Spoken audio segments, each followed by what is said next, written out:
Kama mvuvi wa pweza, kama mvuvi wa pweza. DJ ongeza pale, mwambie mlingoti chuma na bendera chuma, pia kamba.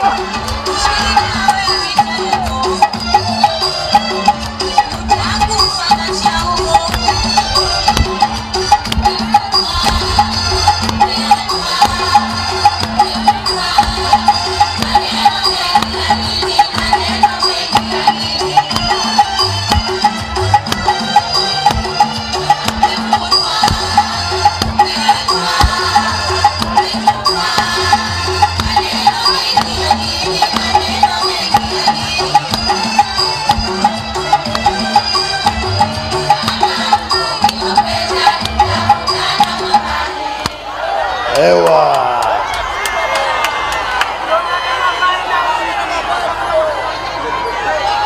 ACT Wazalendo.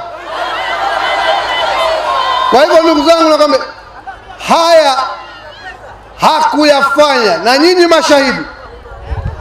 Alikuwa mkuu wa mkoa wa Kusini, hakufanya chochote hapa.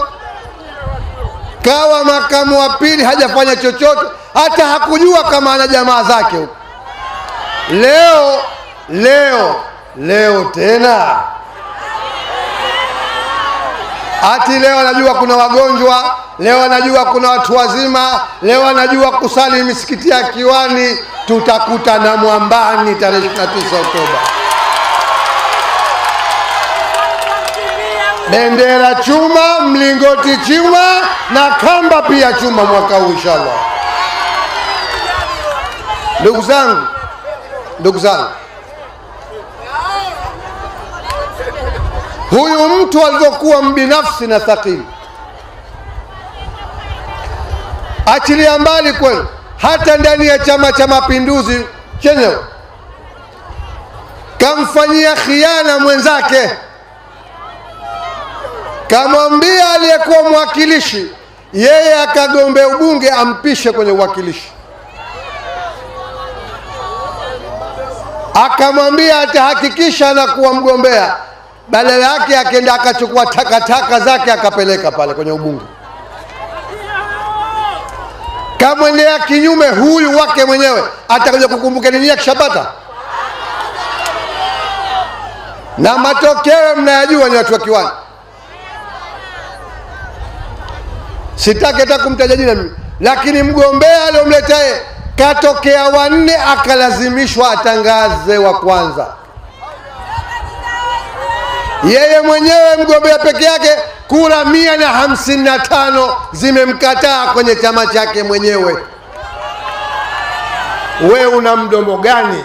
Funga mdomo tukustiri hapa Kiwani.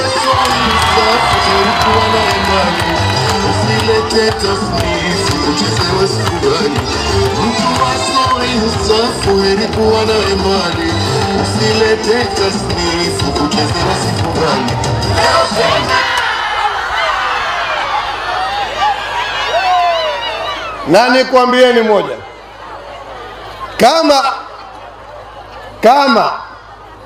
kama anafanya hayo kwa kutegemea anarudi umakamu haupo, Rais Othman Masoud inshallah visiwa hivi.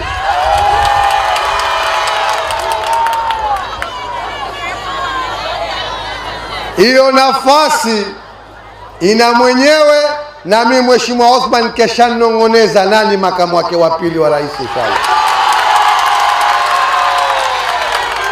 Ingekuwa siku utoa utamu nikaharibu maadili ya watu ningekwambia, lakini ufunga mdomo wangu. Niliwaambia Unguja, poweni roho zenu, hawa wanaondoka. Rais Othman Masoud kesha panga safu kamili ya serikali yake inshallah. Na inshallah chini ya serikali hiyo mtafurahi mkiona mabadiliko makubwa katika visiwa hivi inshallah. Ndugu zangu,